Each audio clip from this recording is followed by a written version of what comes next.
શું તમે અમેરિકાની અંદર રહો છો અથવા તો તમારા પરિવારના સભ્યો અમેરિકાની અંદર સ્થાયી થયા છે?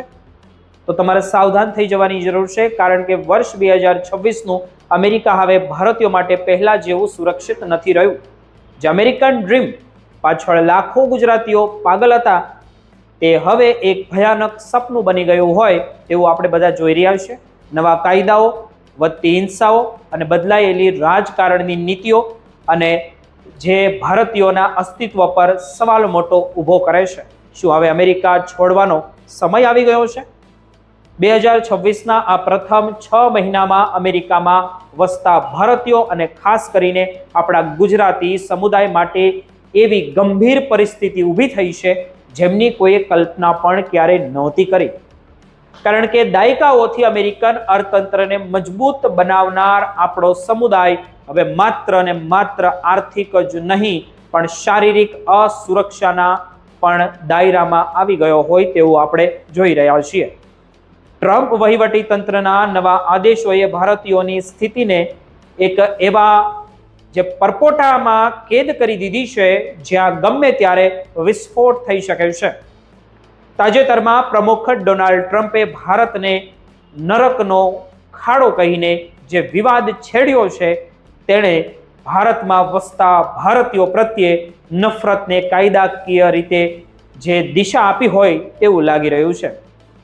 અને પોડકાસ્ટર માઇકલ સેવેજના જે ભડકાવનારા વિચારોને ટેકો આપીને ટ્રમ્પે ભારતીયોની વફાદારી અને નાગરિકત્વ મેળવવાની રીતો પર જે પ્રશ્નો ઉઠાવ્યા છે તેની અસર હવે શેરીઓમાં જોવા મળી રહી છે. ગો બેક ટુ ઇન્ડિયાના નારા હવે અમેરિકાના રસ્તાઓ પર સામાન્ય બન્યા છે, પણ ગોરા લૂમર જેવા કટ્ટરપંથીઓ આ આગામી ઘીમાં જે વધારે ઘી હોમવાનું કામ કરી રહ્યા છે. આ ભય માત્ર શબ્દો પૂરતો મર્યાદિત નથી મિત્રો, પણ તે લોહીની હોળી સુધી પહોંચી ગયો હોય તેવું લાગી રહ્યું છે, જેનું જીવંત ઉદાહરણ ન્યૂ મેક્સિકોની એનકોર મોટેલની ઘટના છે, જ્યાં આપણા ગુજરાતી ભાઈ કલ્પેશ પટેલ પર જીવલેણ હુમલો કરવામાં આવ્યો હતો.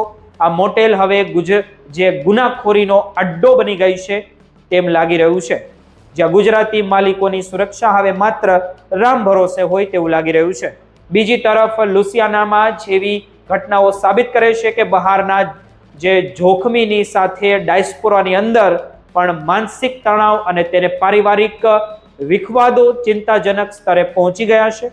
આર્થિક મોરચે વાત કરીએ તો જે દલીલા કાયદો એ ભારતીય ટ્રક ડ્રાઈવરો માટે મોતનો ફાંસો સાબિત થઈ રહ્યો છે.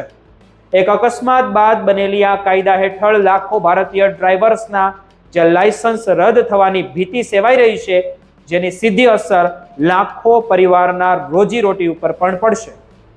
આ કાયદો માત્ર રસ્તાની સુરક્ષા માટે નથી, પણ ઇમિગ્રેટ્સને વ્યવસ્થિત રીતે અર્થતંત્રમાંથી બહાર ફેંકી દેવાની એક મોટી ચાલ છે. એટલું જ નહીં, પણ હવે બેંક ખાતાઓ પર પણ તરાપ મારવામાં આવી રહી છે, જ્યાં નાગરિકત્વના પુરાવા વગર ખાતા સીઝ કરવાની તૈયારીઓ ચાલી રહી છે.